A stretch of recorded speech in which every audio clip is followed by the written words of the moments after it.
Well, after spending some time out at McCarroll Canyon with Jim Bell, he obviously has a massive undertaking. He's thinking positive moving forward, but he's got to have challenges ahead of him. What are you thinking about some of the concerns and challenges that will face him as he takes this on? Well, I'll preface my remarks by saying Jim was kind enough to give me that tour through McCarroll Canyon and to see firsthand what it was he was talking about after we had seen it during the height of the damage, during 2005.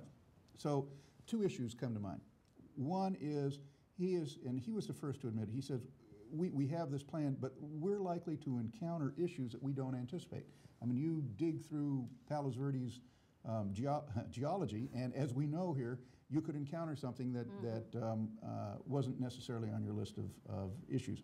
The second thing is, Mother Nature has a way of establishing priorities as she sees fit, and we learned that in February 2005 as to where our focus had been on other areas within our neighborhood, within our city. So that's what Jim has to deal with. I think it is certainly a concern that we have, because this uses resources in Jim's parlance in terms of labor, his own staff, the people that we're going to hire, but also in terms of what Dennis deals with, and that's resources of a monetary nature. So those things can happen unexpectedly, and demands all of a sudden require that we're fighting issues on several fronts. Hopefully we'll have time, Jim will have time to focus on one.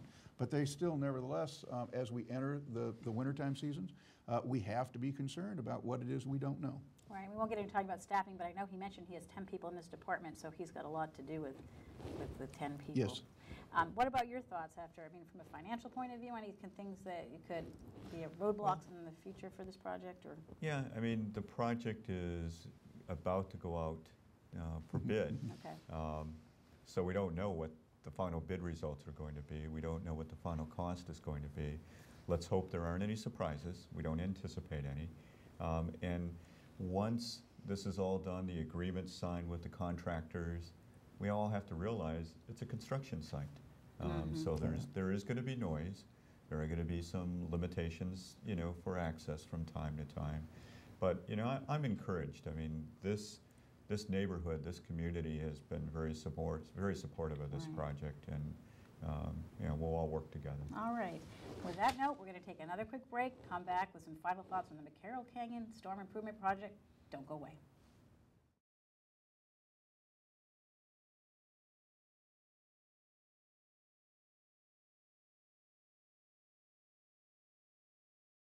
All right, as we're about to wrap up our program here on the city storm drain issues, of course, I have to say that it's raining out. We're in winter. It is the rainy season. Hopefully it will be a dry one. Final thoughts and wanting the viewers, our residents, to know other programs, issues that are going to come up with storm drains this year. Well, boy, I'm going to stammer on this because there's so many thoughts that come to mind right away. Yeah. First things first is the fact that we've got the major repairs, and we've got McCarroll Canyon right at the top of the list. We are still, although work is being re-engineered for it, Sunnyside Ridge is still a concern. In long-term, Tarapaca Canyon. Those are our big items. But ongoing, the issues that we have, the relining of storm drains, we've seen that throughout the community. Anytime that we enter into the rainy season, I made reference to it before, there is a great unknown issue called Mother Nature and what it is that she can hold in store for us. So we go forward into, I've learned about any rainy season from 2 years ago. I view them differently now. Okay, and you're not going to do a rain dance here for us? Well, I've been doing my anti-rain dance, and my family was greatly concerned whether or not I'd bring my outfit out here today and do that. But I think time is limited, so not today. Well, we'll appreciate that. And your final thoughts too, Dennis, as you work through this project and the projects the city will face. Yeah, well, I just want to remind everyone that this is a 10-year program. We're collecting about $1.2 million a year. We plan it in 5-year increments. The 5-year plan is reviewed by the oversight committee that was created by the city council and actually enacted by the voters of Rancho Palos Verdes. And the challenges ahead is the unknown. As we go forward, we're going to learn more about the system. We're going to discover more project needs, and the project is a dynamic one that will change. And we're all working together to get as much done as we can, as quickly as we can. I appreciate all your insight, and we will bring you back on. You can update us as this project moves forward, of course, and all the other issues in the city. Thanks again for being here and all you're doing. With that, we're going to wrap up this edition of RPV City Talk. I'm Liz Brown Swanson. Have a great day, everyone. Thanks for watching.